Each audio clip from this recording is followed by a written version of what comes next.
welcome po sa ating day 3 ng Plan 40 at ito po ang ating verse for today, Philippians chapter 4 verses 6 to 7. So ito pong verse na ito ay isa pong sulat ni Paul para po sa mga fellow Christians and para po sa mga taga Filipe dahil po sila po ay noon ay nakakaranas ng persecutions, sufferings na talagang nagdudulot po ng panghihina 'no, ng pananampalataya o talaga nagdudulot po ng takot sa kanila. So ito po ay sinulat ni Paul habang siya po ay nakakulong. Okay, so sabi po dito sa Philippians, chapter 4, verses 6 to 7, "Don't worry about anything, instead pray about everything. Tells God what you need and thank Him for all He does done. Then you will experience God's peace, which exceeds anything we can understand. His peace will guard your hearts and minds as we live in Jesus Christ." So, ayun po, until now naman, 'di ba, nakakaranas pa rin po tayo ng mga personal persecution or personal problems, 'di ba, ng mga trials, sufferings. So, ito po ay isang encouragement, no, ni Paul na tayo po ay hindi naman makakaiwas, no, sa mga bagay o mga problema na ating mararanasan, no. So, believer ka man or hindi, inevitable na po yung mga ganitong situation. So ito po ay encouragement ni Paul na sa anumang situation ng buhay natin, maganda man po or hindi, kailangan po natin magpatuloy 'no sa lakarin natin sa Diyos, especially kung tayo po ay Christian na. So sabi po dito, don't worry about anything. So alam naman po natin na kapag tayo ay Christian na, ang may hawak na po ng buhay natin o may kontrol ng ating buhay ay si Jesus Christ na po. So dito po pinaparating ni Paul na ibigay natin, i-surrender po natin 'no, gawin po nating driver ng buhay natin ang Panginoon, na sa halip na tayo ay magwo-worry, 'di ba, about our finances, about our health, 'di ba, our work, 'di ba, at kung ano pa yung mga bagay na nasa isip natin ngayon na nagba sa atin, i-surrender natin lahat 'yun sa Panginoon.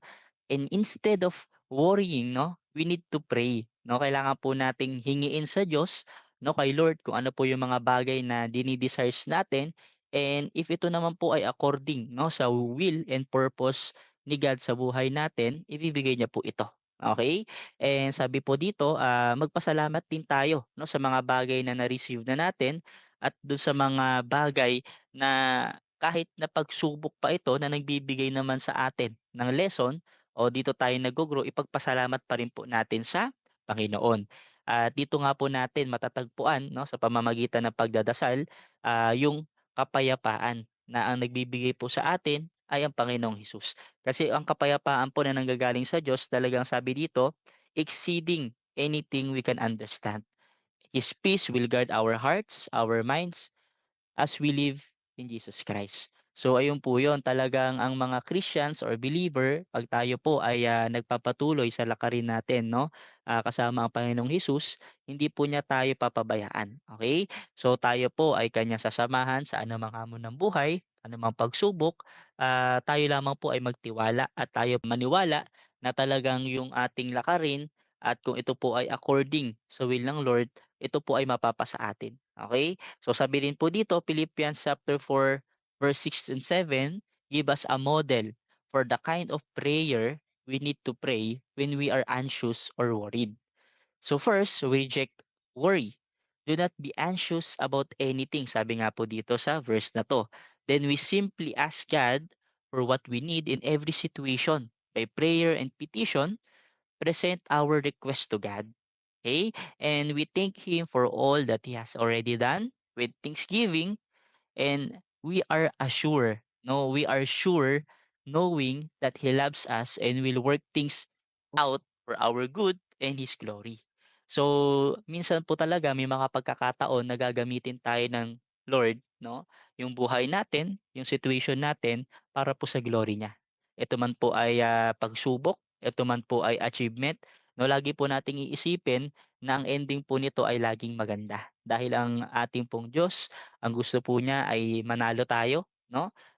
Hindi lamang po sa finances, maging sa ating spiritual life. Okay, so wala naman po akong, nakita na Kristiyanong nahuhuli, 'no, wala naman po akong nakita na Kristiyanong nahihirapan, okay. So kung tayo po ay fully surrender, 'no, at sumusunod po talaga sa, Panginoong Hesus, tayo po ay hindi mahihirapan at tayo po ay talagang magkakaroon ng peace in our mind, in our hearts na lahat ng mangyayari sa atin, sa buhay natin ay ito po ay according sa will ng Panginoong Hesus, right?